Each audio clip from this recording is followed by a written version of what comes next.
మన next question చూద్దాం. Why do you think that solar energy has a bright future in India? ఇండియాలో solar ఎనర్జీకి bright future ఉందని మనం ఎందుకు అనుకుంటాం అనేది ఈ క్వశ్చన్ అడిగారు. దీనికి ఆన్సర్ మనం ఏంటో చూసేద్దాం. Solar energy is an inexhaustible source of energy that is produced from sunlight. Solar energy అనేది ఎప్పటికీ తరగనిది అనమాట. అది ఎంత వాడినా వస్తూనే ఉంటది. ఇది అయితే మనకి సన్లైట్ ద్వారా లభిస్తుంది. ఇదే ఫస్ట్ పాయింట్. ఇప్పుడు సెకండ్ పాయింట్ చూద్దాం. India is a tropical country, thus there is enough scope of the development of solar energy. India లాంటి ట్రాపికల్ కంట్రీకి అయితే చాలా ఎక్కువ స్కోప్ ఉంటది అనమాట సోలార్ ఎనర్జీ డెవలప్ చేయడానికి. మన ట్రాపికల్ కంట్రీస్ లో సన్లైట్ చాలా ఎక్కువగా ఉంటుంది. ఈ పాయింట్ లో అయితే చెప్పారు. మనలాంటి ట్రాపికల్ కంట్రీస్ లో సన్లైట్ రావడానికి ఎక్కువ స్కోప్ ఉంటుంది కాబట్టి సోలార్ ఎనర్జీ అనేది బేగా డెవలప్ అయ్యే ఛాన్సెస్ చాలా ఎక్కువ ఉన్నాయి. ఇప్పుడు థర్డ్ పాయింట్ చూద్దాం. Many parts of the country receive sunlight at least 300 days annually or so, and it becomes possible to generate 200 MW solar energy per square kilometer in such areas. మన countries లో many parts లో అయితే average గా 300 days అయితే sunlight ఎక్కువగా వస్తుంటది అనమాట. Places లో మంచిగా సోలార్ ఎనర్జీ డెవలప్ చేయొచ్చు అని అయితే ఈ పాయింట్ లో చెప్పారు. ఇప్పుడు నెక్స్ట్ పాయింట్ ఏదో చూద్దాం. It is easy to establish solar plants in urban and rural areas. కంట్రీలో అయితే సిటీస్ ఇంకా విలేజెస్ రెండిట్లో కూడా సోలార్ ఎనర్జీని ఎస్టాబ్లిష్ చేస్తే మంచిగా అన్ని ఉన్నాయన్నమాట. సో ఈ విధంగా మన కంట్రీలో సోలార్ ఎనర్జీ ఈజీగా డెవలప్ అవ్వచ్చు. నెక్స్ట్ పాయింట్ చూద్దాం. By setting up solar plants in rural areas the dependence of people on firewood can be reduced. Solar plants ని విలేజ్ ఏరియాస్ లో కనుక పెడితే ఎవరెవరైతే ఫైర్వుడ్ మీద డిపెండ్ అయి ఉన్నారో వాళ్ళు సోలార్ ఎనర్జీకి షిఫ్ట్ అయిపోవచ్చు ఈజీగా అనేది పాయింట్ లో చెప్తున్నారు. నెక్స్ట్ పాయింట్ చూద్దాం. Solar energy is also becoming popular as it is used for cooking, heating water, lighting and transportation purpose also. అంటే ఇలాంటి డిఫరెంట్ పర్పసెస్ వల్ల సోలార్ ఎనర్జీ అనేది చాలా పాపులర్ అయిపోతుంది. ఇప్పుడు చూసే చాలా ఎక్కువ ప్లేసెస్ లో కూడా సోలార్ ఎనర్జీ వాడుతున్నారు. ఇదే ఈ పాయింట్ బట్టి నెక్స్ట్ క్వశ్చన్ కి వెళ్ళిపోదాం. థర్డ్ క్వశ్చన్ అయితే ఒక మ్యాప్ ఇచ్చి దాని క్వశ్చన్స్ అడుగుతుంటారన్నమాట. సో 2 అయినా అడగచ్చు, 4 అయినా అడగచ్చు, 3 అయినా అడగచ్చు. ఎన్ని అడుగుతారో మనకు తెలియదు. కానీ ఇదైతే మోస్ట్లీ హిస్టరీ నుంచి వస్తుంది అనుకుంటున్నా. సో హిస్టరీ టెక్స్ట్ బుక్ లో ఉన్న మ్యాప్స్ అన్ని బాగా చూసేసుకోండి. ఆ ప్లేసెస్, ఆ రీజియన్స్, ఆ ఎంపైరర్స్ అన్ని బాగా చూసుకోండి. అప్పుడు మీకు ఇది ఈజీగా వచ్చేస్తుంది. దీంతో అయితే ఇది అయిపోయింది. మనం 24th క్వశ్చన్ కి వెళ్దాం. 4th క్వశ్చన్ అయితే హిస్టరీ చాప్టర్ 4 నుంచి వస్తుందంటే నేను అనుకుంటున్నా. అది వచ్చేసి ద ఏజ్ ఆఫ్ ఇండస్ట్రియలైజేషన్. ఈ చాప్టర్ లో ఇంపార్టెంట్ క్వశ్చన్స్ ఏంటో మనం ఇప్పుడు చూసేద్దాం. Why did industrial production in India increase during the first world war?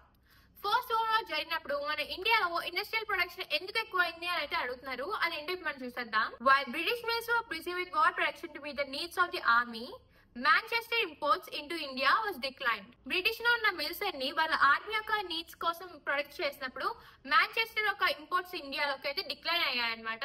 అదే ఫస్ట్ పాయింట్. సెకండ్ పాయింట్ చూద్దాం. With the decline of imports suddenly, Indian mills had a vast home market to supply.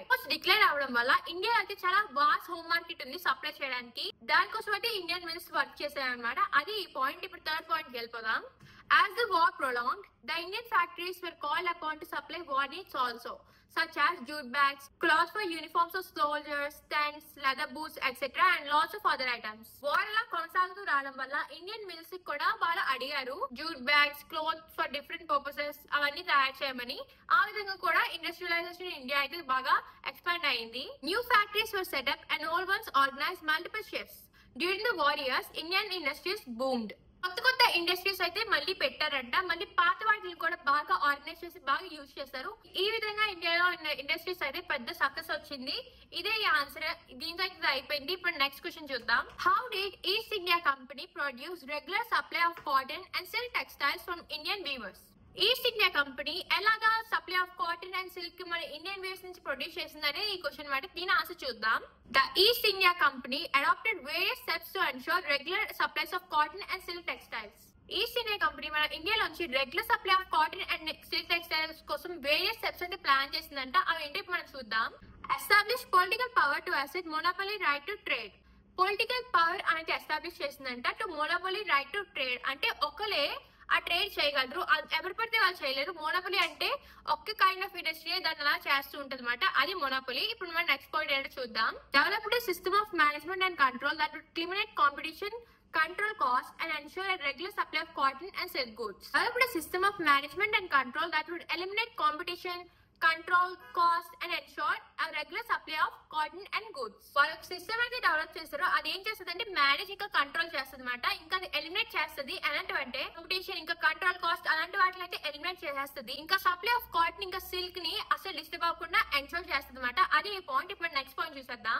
Eliminated the existing traders and brokers connected with cloth and establish direct control with weavers. వీళ్ళకి ఇంకా viewers కి మధ్య ఉన్న traders ని అయితే eliminate చేసేసి direct గా viewers తోనే బిజినెస్ అయితే పెట్టేసుకున్నారు అనమాట. ఇంకా వీళ్ళ మధ్యలో ఎవరు మధ్యవర్తి ఉండరు. డైరెక్ట్ గా A to B అలా అయితే సెటప్ చేసుకున్నారు. ఇదే ఈ పాయింట్. ఇప్పుడు సెకండ్ పాయింట్ చూసేద్దాం. Appointed paid servants called gomastas to supervise weavers, examine the quality of the cloth and collect supplies. వీలైతే ఒక పేడ్ సర్వెంట్స్ ని పెట్టుకున్నారు. వాళ్ళని గోమస్తాస్ అన్నమాట. వాళ్ళు ఏం చేస్తారంటే వీవర్స్ ని సూపర్వైజ్ చేస్తారు. ఇంకా క్వాలిటీ ఆఫ్ ది క్లాత్ ఎలా ఉందో ఎన్షూర్ చేసి ఇంకా సప్లై కూడా వాళ్ళే చేస్తారు అనమాట. ఈ గోమస్తాస్ అయితే పేడ్ సర్వెంట్స్. ఈ పాయింట్ మీరు గుర్తుంచుకోండి. ఇదైతే కొంచెం ఇంపార్టెంట్. నెక్స్ట్ పాయింట్ చూద్దాం. Weavers were not allowed to contact other buyers. Weavers were given advances and were offered a loan to buy raw material. Those who took advance or loans could not contact any other traders. Weavers అయితే వేరే ఏ traders ని కూడా contact అవ్వకూడదు. వీలైతే weavers కి raw material కొనుక్కోవడానికి advance ఇచ్చేవారు, లేదంటే లోన్ అయినా ఇచ్చేవారు. ఈ లోన్ లేదా అడ్వాన్స్ తీసుకునేవారు అయితే వేరే ట్రేడర్స్ ని అస్సలు కలవకూడదు. వేరే వాళ్ళతో అస్సలు కాంటాక్ట్ పెట్టుకోకూడదు. వీళ్ళైతే ఓన్లీ వీళ్ళకి సప్లై చేయాలన్నమాట. అదే ఇది వచ్చేసి ఈస్ట్ ఇండియా కంపెనీ వాళ్ళకి సప్లై అంతా వెళ్ళిపోయేలా చేసింది. ఇప్పుడు మనం నెక్స్ట్ పాయింట్ ఏంటో చూద్దాం. The weavers had to sell at a price dictated by the company. By giving loans, the company bet the weavers with them. Weavers అంతా కూడా కంపెనీ ఏ ప్రైస్ అయితే ఫిక్స్ చేస్తుందో దానికే అమ్మాలి. ఇంకా వాళ్ళు వీళ్ళకి లోన్స్ ఇవ్వడం వల్ల వీలైతే అక్కడే ఎదుర్కోవాలి కూడా. అదే పాయింట్. ఇది క్వశ్చన్ అయిపోయింది. ఇప్పుడు నెక్స్ట్ క్వశ్చన్ కి వెళ్ళిపోదాం. Explain about proto industrialization. Proto industrialisation అంటే ఏంటో మనం ఎక్స్ప్లెయిన్ చేయమని అడుగుతున్నారు. అదేంటో మనం చూసేద్దాం. Proto industrialization is referred to as a phase of industrialization that existed even before factories began in England and Europe. ప్రోటో ఇండస్ట్రియలైజేషన్ అంటే ఏంటంటే ఇంగ్లాండ్ లో, యూరోప్ లో ఇంకా ఫ్యాక్టరీస్ అనేది రాకముందు జరిగే ఇండస్ట్రియలైజేషన్ నే ప్రోటో ఇండస్ట్రియలైజేషన్ అని అన్నారంట. ఇప్పుడు నెక్స్ట్ పాయింట్ ఏంటో చూద్దాం. There was a huge large scale industrial production for an international market but not based on factories and completely handcrafted. అప్పుడైతే ఒక పెద్ద huge large scale of production ఉండేదంట. అది వేరే వేరే కంట్రీస్ కూడా ఎక్స్పోర్ట్ అయ్యేది. కానీ ఇదైతే ఏ ఫ్యాక్టరీస్ లో కూడా మేడ్ అవ్వలేదు. అంతా కూడా హ్యాండ్ క్రాఫ్టెడ్. ఇదే ఈ పాయింట్. ఇప్పుడు నెక్స్ట్ పాయింట్ ఏంటో చూద్దాం. వీటి యొక్క ఇంపార్టెన్స్ వచ్చేసి this proto industrial system was a part of network of commercial exchanges. ఇది వచ్చేసి ఒక కమర్షియల్ ఎక్స్చేంజెస్ అంటే ట్రేడింగ్ కూడా ఎక్స్చేంజెస్ ద్వారా జరుగుతుంది కదా. మీరు మాకు ఇస్తే ఇది మీకు ఇస్తాం అంటే దాని బేస్ అయితే ఉండేదంట. ఇప్పుడు నెక్స్ట్ వన్ ఏంటో చూద్దాం. It was controlled by merchants and the goods were produced by vast number of producers working within the family farms, not in factories.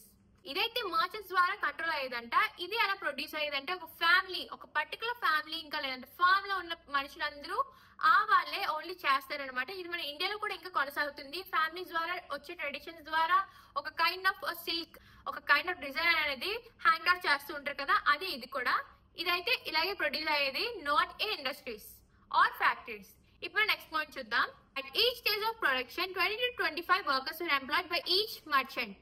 Production అనేది ఒక్కొక్క స్టేజ్ ద్వారా వస్తూ ఉంటది కదా. లైక్ స్టెప్ 1, స్టెప్ 2, స్టెప్ 3 అలాగా. ఆ ఈ స్టేజ్ కూడా 20 to 25 ఎంప్లాయీస్ అయితే ఎంప్లాయ్మెంట్ చేసుకునేవారంటే ఈ మర్చెంట్స్. నెక్స్ట్ పాయింట్ ఏంటంటే this meant that each clother was controlled by hundreds of workers. ఒక్కొక్క క్లోతర్ కూడా హండ్రెడ్స్ ఆఫ్ వర్కర్స్ ద్వారా కంట్రోల్ అయి ఉండేవారు. అదే ఈ పాయింట్. అయితే ఈ క్వశ్చన్ అయితే ఇంతతో అయిపోయింది. ఇప్పుడు నెక్స్ట్ క్వశ్చన్ కి వెళ్ళిపోదాం. 25th క్వశ్చన్ అయితే ఒక గ్రాఫ్ అది ఇచ్చి దాన్ని 4 మార్క్స్ కి తగ్గట్టుగా అనలైజ్ చేయమని అడుగుతారు. ఇది వచ్చేసి మోస్ట్లీ ఎకనామిక్స్ నుంచి అయితే వస్తుందని అనుకుంటున్నాను. సో మీరు ఆ టెక్స్ట్ బుక్స్ ఇంకా బాగా గ్రాఫ్స్ అలాంటివన్నీ ఏవైతే అందులో ఉన్నాయో మీరు బాగా చదివేయండి, బాగా చూసుకోండి. ఇది మీకు ఇంకా ఎఫెక్టివ్ గా ఎక్కువ మార్క్స్ రావాలంటే ఇంట్రడక్షన్, కామెంట్, కన్క్లూజన్ ఈ విధంగా కూడా మీరు చేయొచ్చు. 4 మార్క్స్ కాబట్టి మీరు అంత అవసరం లేదనుకుంటే మీ ఒపీనియన్, అది మీ వేస్ట్, మీకు నచ్చినట్టు చేసుకోండి. కానీ ఇదైతే ఎకనామిక్స్ నుంచి అయితే వస్తుందని అనుకుంటున్నాను. సో మీరు అది బాగా చూసుకోండి. 26th క్వశ్చన్ అయితే సివిక్స్ చాప్టర్ 5 నుంచి వస్తుందని అనుకుంటున్నా. ఆ చాప్టర్ వచ్చేసి అవుట్కమ్స్ ఆఫ్ డెమోక్రసీ. ఇది కూడా డెమోక్రసీ మీదే ఉంటది. సో మీరు ఇది బాగా చూసుకోండి. డెమోక్రసీ గురించి ఆల్రెడీ మనకి కామన్ నాలెడ్జ్ అయితే ఉంది, కానీ దీని గురించి మీరు ఇంకా బాగా చదువుకోండి. ఇందులో ఉన్న ఇంపార్టెంట్ క్వశ్చన్ అయితే ఇప్పుడు నేను మీకు చెప్తాను. How does democracy produce an accountable, responsive and legitimate government? ఒక accountable, legitimate and responsible government ని డెమోక్రసీ ఎలా చేస్తుంది అని అయితే అడుగుతారు అనమాట. దీన్ని మనం ఇప్పుడు చూసేద్దాం. Accountable government. Democracy produce an accountable government. as the people have the right to choose their representatives through election process. Democracy ఒక అకౌంటబుల్ గవర్నమెంట్ అయితే ప్రొడ్యూస్ చేస్తుంది. ఎందుకంటే పీపుల్ కి ఒక రైట్ ఉంటుంది, వాళ్ళ రిప్రజెంటేటివ్స్ ని వాళ్ళే సెలెక్ట్ చేసుకోవచ్చు. ఈ ద్వారా అయితే వాళ్ళకి అకౌంటబుల్ గవర్నమెంట్ అని చెప్పొచ్చు. సెలెక్ట్ చేసుకుంటారు ఎలక్షన్స్ ద్వారా. నెక్స్ట్ పాయింట్ చూద్దాం. Elected representative form the government and participate in decision making process on behalf of people. This is known as transparency. ఈ ఎలక్టెడ్ పీపుల్ అంతా అకౌంటబుల్ అవుతారు గవర్నమెంట్ లాగా. వీళ్ళందరూ పీపుల్ బదులు డెసిజన్ మేకింగ్ అయితే చేస్తారు. దీన్నే ట్రాన్స్పరెన్సీ అని అంటారు. ఇప్పుడు థర్డ్ పాయింట్ చూద్దాం. If these elected representative do not work in a proper way, people have a chance to not elect them in next elections. ఒకవేళ కనుక ఈ రిప్రజెంటేటివ్స్ మన అనుకున్న విధంగా కనుక పర్ఫామ్ చేయలేకపోతే మన నెక్స్ట్ ఎలక్షన్స్ లో వాళ్ళ బదులు వేరే వాళ్ళే ఎలక్ట్ చేసుకునే రైట్ అయితే మనకు ఉన్నది. అదే అకౌంటబుల్ గవర్నమెంట్. ఇప్పుడు మనం రెస్పాన్సివ్ గవర్నమెంట్ అయితే చూసేద్దాం. Democracy produces a responsive government. As democratic governments are elected by people, it's people's own government. Democratic government లో people elect చేస్తారు కాబట్టి అది people's own government అయితే మనం అనొచ్చు.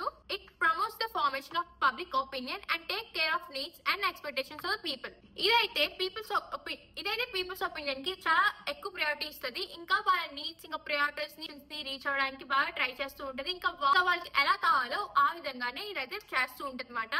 దీంతో అయితే ఇది రెస్పాన్సివ్ గవర్నమెంట్ అయిపోయింది. ఇప్పుడు మనం లెజిటిమేట్ గవర్నమెంట్ చూద్దాము. Democratic government is a legitimate government because regular election after a fixed time is key feature. Democratic government అనేది ఒక లెజిటిమేట్ గవర్నమెంట్ ఎందుకంటే ఎవ్రీ ఫిక్స్డ్ టైం కూడా ఎలక్షన్ అనేది కన్ఫర్మ్. అంటే 5 years కు ఒక ఎలక్షన్ అవుతూ ఉంటుంది కదా, అదేది కన్ఫర్మ్, అది ఫిక్స్డ్, అదైతే ఎవరు మార్చడానికి అయితే అవ్వదు. అదే ఇందులో చెప్తున్నారు. ఇప్పుడు నెక్స్ట్ పాయింట్ అయితే చూసేద్దాం. Slow, less efficient but it's people's own legitimate government. ఇది స్లో ఇంకా లెస్ ఎఫిషియెంట్ అయ్యి ఉండొచ్చు, కానీ ఇదైతే పీపుల్స్ ఓన్ లెజిటిమేట్ గవర్నమెంట్. దీంతో అయితే ఈ క్వశ్చన్ అయిపోయింది. ఇది మీరు ఓన్ నోట్స్ లో కూడా రాసేయచ్చు. నాకు తెలిసి మీ టీచర్ అయితే దీని మీద మంచి నోట్స్ ఇచ్చింటారో అదొకసారి చూసుకోండి. ఇప్పుడు నెక్స్ట్ క్వశ్చన్ కి వెళ్ళిపోదాం. 26th question, next important question ఏంటంటే appreciate democratic government is better than all other forms of government. ఇదైతే మనకి నెట్రీలో ఉందో లేదో నాకైతే తెలియదు, కానీ మనం అయితే దీన్ని ఓన్ గా రాసేయచ్చు. అప్రిషియేట్ చేయాలి. డెమోక్రటిక్ గవర్నమెంట్ కి ఏంటైతే ఉంటాయో నేను చెప్పేసాను. అది అకౌంటబుల్, రెస్పాన్సివ్ అండ్ లెజిటిమేట్. ఈ గురించి మీరు బాగా రాసేసి, ఇంకా మీరు ఓన్ వర్డ్స్ లో మీరు 8th క్లాస్ నుంచి నేర్చుకుంటున్నారు కాబట్టి బాగా రాసేసి, అందుకే democratic government is better than all the other type of governments అని రాసేస్తే మీకు ఫుల్ మార్క్స్ వచ్చేస్తాయి. దాంతో అయితే క్వశ్చన్ అయిపోయింది. ఇప్పుడు నెక్స్ట్ క్వశ్చన్ కి వెళ్దాం. Democracy can reduce inequality of income between different citizens. Suppose or oppose your answer. Democracy can reduce inequality of income between different citizens. ఇది వచ్చేసి డెమోక్రసీ అనేది డిఫరెంట్ సిటిజన్స్ యొక్క ఇన్కమ్ ద్వారా ఇన్ఈక్వాలిటీ అయితే ఆపలేదు అని అన్నారు. నేను అపోజ్ చేయను, సపోజ్ చేస్తాను. ఎందుకంటే డెమోక్రసీ ఆబ్వియస్ గా డిఫరెంట్ పీపుల్ యొక్క ఇన్కమ్ ని ఈక్వల్ గా చేయలేదు. ఎందుకంటే డిఫరెంట్ ఆక్యుపేషన్స్ కి డిఫరెంట్ శాలరీ ఉంటుంది, డిఫరెంట్ బిజినెస్ కి డిఫరెంట్ ఇన్కమ్ ఉంటుంది. సో దీని ద్వారా మనం అయితే ఈక్వల్ గా చేయలేము డిఫరెంట్ పీపుల్ యొక్క ఇన్కమ్ ని. ఈ స్టేట్మెంట్ అయితే కరెక్ట్ అన్నమాట. Democracy can't reduce inequality of income between different citizens. ఇప్పుడు నెక్స్ట్ క్వశ్చన్ కి వెళ్ళిపోదాం. సెక్షన్ 3 లో 27th క్వశ్చన్ అయితే ఎకనామిక్స్ నుంచి వస్తుందని అనుకుంటున్నా. అది కూడా చాప్టర్ 1 డెవలప్మెంట్ నుంచి వస్తుందని అనుకుంటున్నా. ఇందులో నుంచి ఇంపార్టెంట్ క్వశ్చన్స్ అయితే ఇప్పుడు నేను మీకు చెప్తాను, స్కిప్ చేయకుండా చూసేయండి. List the few examples of environmental degradation that you may have observed around you. Environmental degradation ని మీ చుట్టుపక్కల ఎక్కడెక్కడైతే నువ్వు అబ్జర్వ్ చేసావో దాన్ని లిస్ట్ చేసి రాయమన్నమాట. అవి ఇందులో ఏమి ఇచ్చారో మనం చూద్దాం. Deforestation. The most environmental degradation these days is deforestation అని మనందరికీ తెలుసు. సో ఇది మనం రాసేయచ్చు. Falling levels of ground water. Ground water అనేది చాలా తగ్గిపోతూ వస్తుంది, మన అందరికీ కూడా తెలుసు. ఇది గ్లోబల్ వార్మింగ్ వల్ల, ఇంకా మన మిస్యూజ్ ఆఫ్ వాటర్ వల్ల కూడా. సో మనం ఇవి రెండు కంట్రోల్ కనుక చేసుకుంటే మనకి ఇది తగ్గే ఛాన్సెస్ అయితే చాలా ఎక్కువ ఉన్నాయి. థర్డ్ పాయింట్ చూద్దాం. Degradation of soil and soil erosion. Soil యొక్క క్వాలిటీ తగ్గిపోతుంది, ఇంకా సాయిల్ అనేది కూడా ఎరోస్ అయిపోతుంది. దీని వల్ల మనకి చాలా ఇబ్బందులు వస్తూ ఉంటాయి. ఎందుకంటే మనం అగ్రికల్చర్ అంతా సాయిల్ మీద డిపెండ్ అయి ఉంటది కాబట్టి. సో ఇది one of the most degradation thing that is happening. So మనం ఇప్పుడు నెక్స్ట్ వన్ ఏంటో చూద్దాం. Water, land and air pollution. మనం యూజ్ చేస్తున్న toxic chemicals, toxic factories, toxic chemicals తో యూజ్ చేసిన ఫర్టిలైజర్స్, పెస్టిసైడ్స్, వీటన్నిటి ద్వారా కూడా ల్యాండ్, ఎయిర్ ఇంకా వాటర్ అనేది బాగా పొల్యూట్ అయిపోతుంది. ఇది కూడా one of the biggest degradation. ఇది ఈ పాయింట్. ఇప్పుడు నెక్స్ట్ పాయింట్ చూద్దాం. Burning of fossil fuels. Fossil fuels అంటే ఏంటి? పెట్రోల్, డీజిల్ ఇవన్నీ కూడా ఫాసిల్ ఫ్యూయల్స్ లోకి వస్తాయి. కోల్ కూడా ఇవి ఈ మధ్య చాలా ఎక్కువగా బర్న్ అవుతున్నాయి. ఇది కూడా one of the biggest degradation. ఎందుకంటే ఇవి అనేవి ఎగ్జాస్టబుల్ రిసోర్సెస్ అనమాట. ఇవైతే ఎప్పటికీ ఇంకా మళ్ళీ కొత్తగా రావు. అదే ఇంకొక డిగ్రేడేషన్. ఈ మధ్య మనం చూస్తున్నాం ఎవ్రీ వెహికల్ కూడా ఎలక్ట్రిక్ అయిపోయింది. సో ఈ ప్రాబ్లమ్ కి సొల్యూషన్ ఆల్రెడీ వచ్చేసినట్టే. నెక్స్ట్ పాయింట్ ఏంటో చూద్దాం. Ozone layer depletion. నిన్నే బయాలజీ రాసాము, అందులో మనం ఓజోన్ డిప్లీషన్ కోసం బాగా చదివాము. దాని గురించి మనం డిసడ్వాంటేజెస్ అన్ని బాగా చదువుకున్నాం కదా, అది కూడా ఇందులో చూడండి. Ozone layer depletion. Ozone layer ఇంకా పాడైపోతే సన్ నుంచి వచ్చే డేంజరస్ యూవీ రేస్ మళ్ళీ బాగా డామేజ్ చేస్తూ ఉంటాయి అన్నమాట. స్కిన్ క్యాన్సర్ ఇంకా ఐ ప్రాబ్లమ్స్ అనేవి ఎక్కువగా వస్తుంటాయి. అది ఈ క్వశ్చన్. దీంతో ఈ క్వశ్చన్ అయిపోయింది. ఇంకా మీ సరౌండింగ్స్ లో ఇంకేమైనా ప్రాబ్లమ్స్ చూస్తుంటే మాత్రం అవి కూడా రాసేయచ్చు. అవి కామెంట్ సెక్షన్ లో కామెంట్ చేయండి, అప్పుడు నేను కూడా రాస్తాను. ఇప్పుడు నెక్స్ట్ క్వశ్చన్ కి వెళ్ళిపోదాం. ఈ ఇంపార్టెంట్ క్వశ్చన్ వచ్చేసి, why do we use averages? Are there any limitations to the use? Illustrate with your own examples related to the development. అసలు మనం ఎందుకు యావరేజెస్ అనేది యూజ్ చేస్తాం? వాటికి ఏమైనా లిమిటేషన్స్ ఉన్నాయా? మన ఓన్ ఎగ్జాంపుల్స్ తో ఇల్యూస్ట్రేట్ చేసుకొని డెవలప్మెంట్ కి సంబంధించినట్టుగా ఈ ఆన్సర్ అయితే రాయాలి. ఈ ఆన్సర్ చదువుదాం ఇప్పుడు.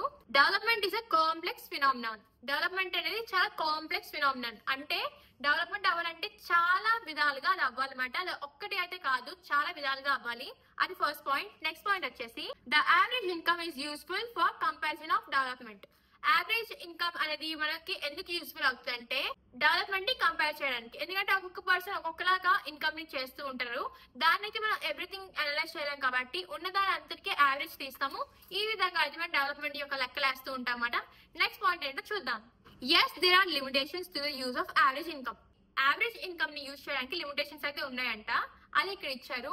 నెక్స్ట్ పాయింట్ ఏంటంటే, the average income hides disparities. Disparities ని యావరేజ్ ఇన్కమ్ అయితే హైడ్ చేస్తుంది అనమాట. అది ఈ పాయింట్. ఇప్పుడు నెక్స్ట్ పాయింట్ ఏంటో చూసేద్దాం. Example, Kerala with lower per capita income has better human development than Haryana. ఈ పాయింట్ బిగ్గెస్ట్ ఎగ్జాంపుల్. ఎందుకంటే హర్యానాలో పర్ క్యాపిటల్ ఇన్కమ్ చాలా ఎక్కువ, కానీ కేరళలో కంపేర్ చేసినా చేయకపోయినా చాలా తక్కువ.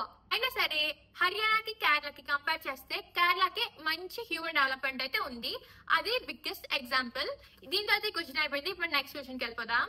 ఈ ఇంపార్టెంట్ క్వశ్చన్ వచ్చేసి, why is the issue of sustainability important for development? Sustainability development కి ఎందుకు ఇంపార్టెంట్ అనేది అడుగుతున్నారు. ఇది మనం చూసేద్దాం. ఎందుకంటే సస్టైనబిలిటీ అనేది ఆబ్వియస్ గా డెవలప్మెంట్ కి అయితే చాలా ఇంపార్టెంట్. ఈ ఆన్సర్ వచ్చేసి, sustainable development refers to using of natural resources in a manner of the present and future generation. Sustainable development అంటే ఏంటి అంటే, ఉన్న నేచురల్ రిసోర్సెస్ ని ఇప్పటికీ ఇంకా ఫ్యూచర్ జనరేషన్స్ కి రెండింటికి యూజ్ అయ్యే విధంగా కరెక్ట్ గా వాడడమే సస్టైనబుల్ డెవలప్మెంట్. ఇది ఫస్ట్ పాయింట్. సెకండ్ పాయింట్ ఏంటో చూద్దాం. The issue of sustainability is important for development because if the natural resources are not used carefully, they may not be available for the future generation. Sustainable development అనేది చాలా important. ఎందుకంటే అవి కనుక మనం careful గా use చేయకపోతే future కి అవి అస్సలు ఉండవన్నమాట. అదే ఈ ఆన్సర్ ఒక థీమ్. నెక్స్ట్ పాయింట్ చూద్దాం. The depleting resources of a country may ultimately result in a lack of development of the country. Country యొక్క రిసోర్సెస్ కనుక తగ్గిపోతుంటే దాని డెవలప్మెంట్ కూడా తగ్గిపోతుంది అని అయితే ఇందులో చెప్పారు. అంటే మేబీ అయితే ఛాన్స్ ఉన్నాయి, అదైతే ఇందులో చెప్పారు. దీనిలో అయితే క్వశ్చన్ అయిపోయింది. మన నెక్స్ట్ క్వశ్చన్ కి వెళ్ళిపోదాం. ఇప్పుడైతే మనం 28th క్వశ్చన్ కి వచ్చేస్తాం. ఇది కూడా ఎకనామిక్స్ నుంచే. Economics chapter 5 consumer rights chapter నుంచి అయితే మనకి క్వశ్చన్ అడుగుతారు. ఇందులో ఫస్ట్ ఇంపార్టెంట్ క్వశ్చన్ ఏంటంటే ఇప్పుడు మీకు చెప్పేస్తాను. Mention few factors which causes exploitation of consumers. ఏదైతే కన్స్యూమర్స్ ఒక ఎక్స్‌ప్లాయిటేషన్ ని కాజ్ చేస్తుందో దాన్ని అయితే మనం రాయమంటున్నారు. అవి ఏంటో మనం చూసేద్దాం. ఫాల్స్ ఇన్ఫర్మేషన్ అనేది కన్స్యూమర్ కి ఒక బిగ్గెస్ట్ ప్రాబ్లం. ఎందుకంటే ఒక ప్రొడక్ట్ మీద హెల్దీ అని చెప్పొచ్చు, కానీ చాలా టాక్సిక్ అయి ఉండొచ్చు. ఇలాంటి ఫాల్స్ ఇన్ఫర్మేషన్ అయితే మనకి కన్స్యూమర్స్ కి బాగా ఇస్తుంటారు అనమాట. అది మనం బాగా చూసుకోవాలి. Unfair trade practices. ఒక అన్ఫేర్ ట్రేడ్ ప్రాక్టీసెస్ అంటే ట్రేడ్ చేసినప్పుడు ఒక చాలా దుర్మార్గంగా చేస్తూ ఉంటారు అనమాట. అవి కరెక్ట్ కాదు. అలాంటివి కూడా ఇందులోకి వస్తూ ఉంటాయి. థర్డ్ వన్ ఏంటో చూద్దాం. Using faulty weights or scales. Weight machine యొక్క స్కేల్స్ ఇంకా మెజర్మెంట్స్ ని మార్చేసి తప్పుడుగా వాటి వెయిట్ అయితే వేస్తూ ఉంటారు అనమాట. ఇది కూడా one of the biggest problem. Next one ఏంటో చూద్దాం. Selling adulterated or defective goods. పాడైపోయిన గూడ్స్ ని ఇంకా ఎక్స్పైర్ అయిపోయిన గూడ్స్ ని మనకి తెలియకుండా మనకి అమ్మేస్తూ ఉంటారు అనమాట. అందుకే మనం ఎవ్రీ టైం కూడా డేట్ చెక్ చేసుకోవాలి. ఇది కూడా one of the biggest factor. ఇప్పుడు నెక్స్ట్ వన్ ఏంటో చూద్దాం.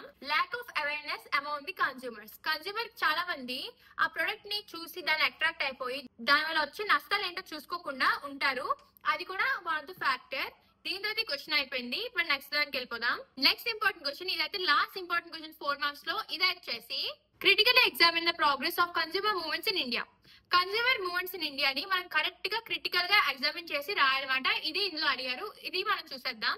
The consumer movement in India has evolved vastly since it began. Consumer movement అయితే ఇండియాలో స్టార్ట్ అయినప్పటి నుంచి ఇప్పటి వరకు కూడా చాలా ఎవాల్వ్ అయిపోయిందంట. అదే ఇంకా చెప్పారు, అది కూడా చాలా ఎక్కువగా ఎవాల్వ్ అయింది. సెకండ్ పాయింట్ ఏంటో చూద్దాం. There has been a significant change in consumer awareness in the country. Consumer awareness అనేది బాగా మన కంట్రీలో చేంజ్ అయిందంట, అది కూడా సిగ్నిఫికెంట్లీ అనేది ఈ పాయింట్. మన థర్డ్ పాయింట్ ఏంటో చూద్దాం. Till the enactment of COPRA in 1986, the consumer movement did not bear much force, but ever since its inception, the movement has been empowered sustainably. COPRA అనేది 1986 లో ఎనాక్ట్మెంట్ అయిందన్నమాట. అంటే ఆ యాక్ట్ ని ఇంకా మనం పాటించాల్సిన లేదు. కన్స్యూమర్ మూవ్మెంట్ అయితే దీనైతే అంత బేర్ చేయలేదు, కానీ ఈ ఎనాక్ట్మెంట్ అప్పటి నుంచి కూడా ఈ మూవ్మెంట్ కి ఎక్కువగా పవర్ వచ్చింది సస్టైనబుల్లీ. ఈ పాయింట్ మన నెక్స్ట్ పాయింట్ ఏంటో చూద్దాం. Setting up of consumer courts and consumer groups have been a progressive move. However, in contemporary India, the consumer redressal progress is very complicated. Consumer courts ఇంకా consumer groups అనేవి setup చేశారంట, కానీ వాటి యొక్క progress అయితే చాలా కాంప్లికేటెడ్ అని చెప్తున్నారు ఇందులో. అయితే నెక్స్ట్ పాయింట్ ఏంటో చూసేద్దాం. It is an expensive and time consuming progress. Filing of cases, attending court proceedings, hiring lawyers and other procedures make it difficult for consumers.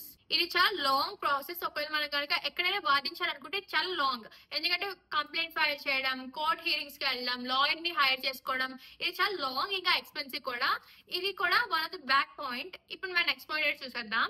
There are over 700 consumer groups in India, out of which unfortunately only about 20 to 25 are well organized and functioning smoothly so far. ఇప్పటికొచ్చి 700 కి పైగా consumer groups అయితే ఉన్నాయి, కానీ అందులో 20 to 25 మాత్రమే well గా organise అయ్యి ఇప్పటి వరకు కూడా కంటిన్యూ అయితే వచ్చాయి. నెక్స్ట్ పాయింట్ వచ్చేసి, even after more than 25 years of enacting the COPRA, a large section of the society of consumers is still unaware of their rights. Rules and regulations applicable to the marketplace are often not followed.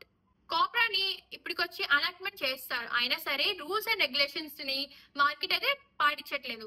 ఇచ్చిన price కి అమ్మకపోవడం, ఇంకా ఎక్కువగా అమ్మడం అనేటివి అయితే ఇంకా జరుగుతున్నాయి. ఎందుకంటే మోస్ట్లీ కన్స్యూమర్స్ కి ఇవేమి తెలియవు. సో మనం అయితే మన చుట్టుపక్కల వాళ్ళకి ఇది గురించి చెప్తూ ఉండాలి, వాళ్ళని అవేర్ చేస్తూ ఉండాలి. దీంతో వచ్చేసి ఆన్సర్ అయితే అయిపోయింది, ఈ వీడియో కూడా అయిపోయినట్టే. సో 4 మార్క్స్ ఇంపార్టెంట్ క్వశ్చన్స్ అయితే ఇవన్నీ. మీరు కనుక పార్ట్ 1 చూడకపోతే అది డిస్క్రిప్షన్ లో లింక్ పెడతాను, వెళ్ళి చూసేయండి. ఇవన్నీ మీరు బాగా చదువుకోండి, మీ నోట్స్ కూడా బాగా చదవండి, మిగిలిన కూడా చదవండి, కానీ ఫస్ట్ ఇవన్నీ చదవండి. ఇంకా నేనైతే 2 మార్క్స్ 1 మార్క్స్ ఇంకా మ్యాప్ పాయింటింగ్ మీద కూడా వీడియో చేస్తాను. అదే కనుక మీరు మిస్ అవ్వకుండా చూడాలనుకుంటే నా ఛానల్ కి సబ్స్క్రైబ్ చేయండి. ఇక్కడ ఇంకా డౌట్స్, ఏదైనా టాపిక్స్ మీద డిస్కషన్ చేయాలన్నా ఏదైనా సరే కామెంట్ చేయండి, నేనైతే 100% రెస్పాండ్ అవుతా. Till then stay tuned, by.